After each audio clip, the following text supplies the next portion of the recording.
4 simple lists that'll make you rich in wholesaling in 2024. Guys, my name is Rick Ginn, and I'm going to give you the simple breakdown of the list I use in our current market today. Some of these lists I start with, and if you stick to the end, I'll give you the most popular out of the 4 so you can make a ton of money in wholesaling real estate. But before I get into it, do me a favor, make sure you smash that like button, hit that subscribe button to continue to receive the best information in wholesaling today. So lists, yes, lists are important. Honestly, most gurus get it wrong. They're always looking for the latest and greatest, best specialty list. And I'm here to tell you, the work's already been done with you. There are 4 tried and true list that I've used since day one in 2003 in wholesaling, and they have never disappointed me. Let's go ahead and start. And I'm not going to start in any particular order, but I'll save the best for last. So let's get into it. So I'm going to start out with probates. And you're like, Rick, you're Mr. Probate. You should be doing that last. And honestly, I didn't start out with probates. So that's why I'm not going to put it on the tippy top of my list. I will tell you, probates are my favorite. Why? Because they generate over 3 times your average profit on a regular assignment agreement. So let me just explain how it works. Basically, when somebody passes away, they appoint someone in their will, or sometimes they don't have a will, to be what they call the personal representative or the PR. And that person's in charge of deciding the final affairs for the deceased person. This can be checking accounts. These can be stocks, bonds. They can be cars. They can be boats. They can be RVs. And of course, the biggest thing is real estate. And since the person's passed away, they cannot transact on the deed. So they need a court order through a probate. And this is the legal process that 3,200 counties go through. And probates are hard on people because a lot of times people get houses they really didn't want, they don't know anything about, and they need a lot of updating. And here's the really cool part of most of them are vacant with out-of-town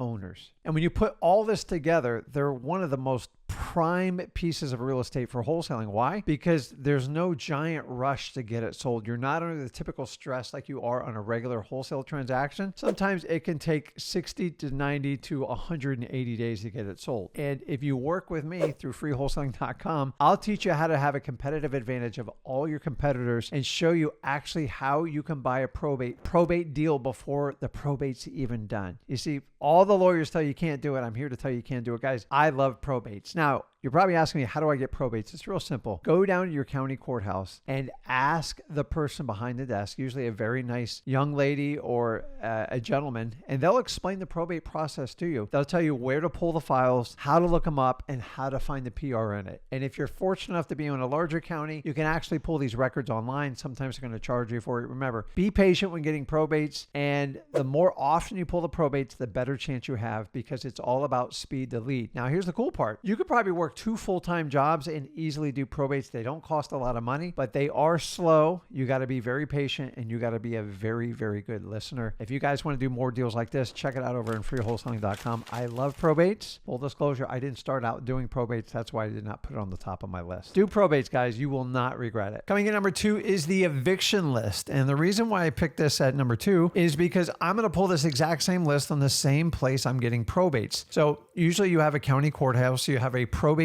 court, and then you're going to have a regular courthouse. And evictions, the really cool part about them is they're public. It's a lawsuit. An eviction is basically when a landlord sues a tenant for non-payment or damages the property and or both, and they want to get them out. Why do I chase this list? Number 1, it's really easy to get. It's extremely public. There is zero resistance in getting this list. You just need to know where to look. Number 2, a lot of time the landlord's information is going to be right on the court docket, meaning their cell phone number, their address, and sometimes even their email. Honestly, I just pick them up and see if they have interest in selling the property. Now, the sweet spot on evictions are landlords that own the properties in their personal name and they have less than 4 properties. Why? These are the type of people who really have no business being in real estate, and they freak out when tenants stop paying. Tenants become difficult. They were sold on the idea that all real estate income is passive, and we know that's not true. These people give me the absolute best deals, and honestly, they're kind of easy. So if you want to learn how to do it, find a landlord that is going through an eviction that has put it in his personal name that has 4 or less properties. And I'm telling you, if you're persistent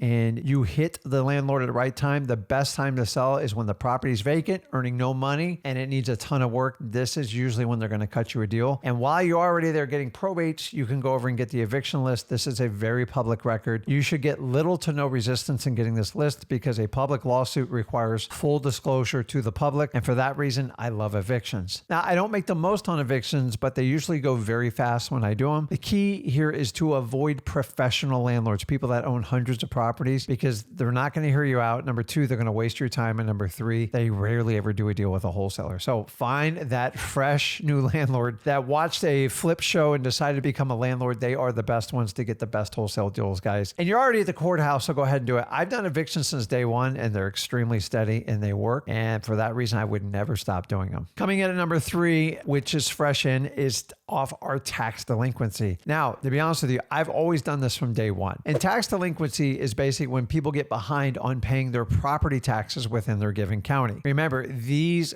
property taxes have superior rights. They actually exceed the mortgage. And so property taxes always have to get paid. So when someone can't pay their property tax, the county will issue a tax certificate sale. And then eventually it could actually wind up in a foreclosure. So the county taxes always get funded because that's how they pay for the streets, the fire department, the school systems, your police, and they have to get it funded. So guys, where there's smoke, there's fire. So if someone's not paying their property tax, it's just a matter of time before they're going to have to sell the house. If you go ahead and engage that person, you actually have a pretty good odds of cutting a wholesale deal. Listen, nobody wants to get behind on their taxes. It happens to really good people. But once they get behind 1 year, 2 years is overwhelming, 3 is out of control. And the further they're behind in their taxes, usually the better and the more incentivized the seller is to sell you the property. Now, where do you get this list? It's real simple. You have to go down to your county tax collector. A lot of time it's tied next to your DMV where they get the driver's license. This list is going to take some work. They don't give it up easily. It is public record, but it's a matter of privacy if they're going to give it to you. So you want to overcome resistance with persistence. You have to be very nice about it. Use your rapport building skills. Me and Zach teach over at freewholesaling.com. Guys, the tax delinquency list, it is wonderful. My favorite technique to market for it is really obviously going to be cold calling and then reverse driving for dollars, putting a sticky note on the door. Ask them a quick question about their house. Give me a call and your virtual phone number on it. Guys, I love tax delinquencies because where there's smoke, there's fire, and you don't have to look that far to get a great wholesale deal. All these lists I'm teaching you are tried and true. Most of them will have 100 years plus history. People were doing it long before me and they'll do it long after me. So you got to question if you're not doing these lists I teach you of a wholesaler of 21 years. And last but not least, the list I started with, which is honestly probably my favorite list outside of probates, and we still do to this day, are code violations. And code violations is simply run by your city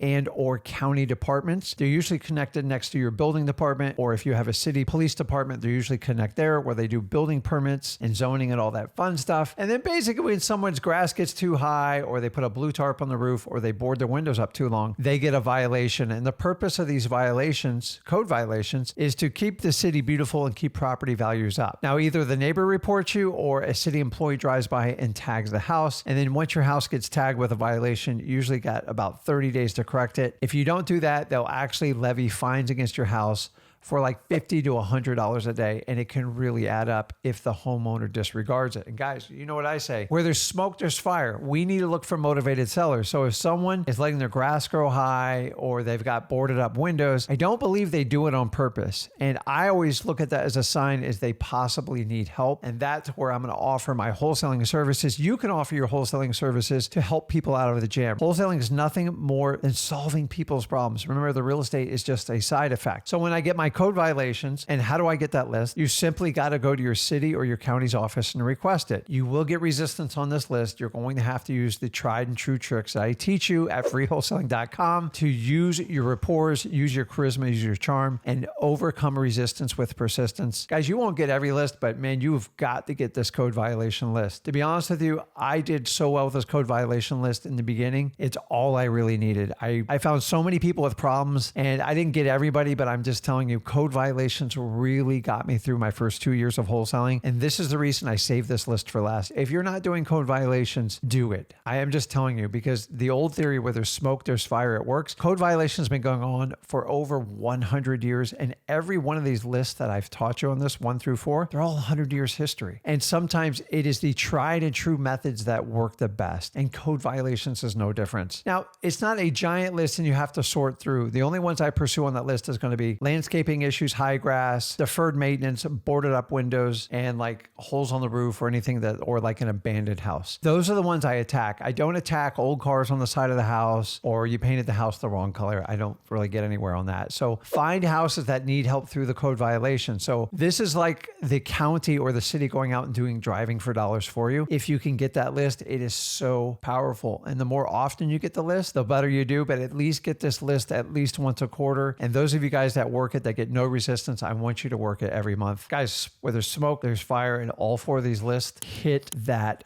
mark. So we've got to go out and find motivated sellers by using these 4 lists. They are the core of your wholesaling business. I'm not saying you can't use other lists, but if you're not using these 4, take a careful look at your business and make sure you utilize them. Don't be like me and wait 7 years into your wholesaling career to start probates. The only reason I didn't do it is I didn't understand them. My ego got in the way. And just because I don't understand it, my ego's too big. At some point, I had to dive in, I had to learn it, I had to bury my ego, and that's how I got really good at probates. And you can do this with any of these 4 strategies. Actually, let me know in the comments, which of these 4 strategies do you use in your business and which one are you missing? I would love to get feedback from you. And guys, if you got value from this video, do me a favor, make sure you smash that like button. You hit that subscribe button. This is Rick again, and I'll see you in the next video.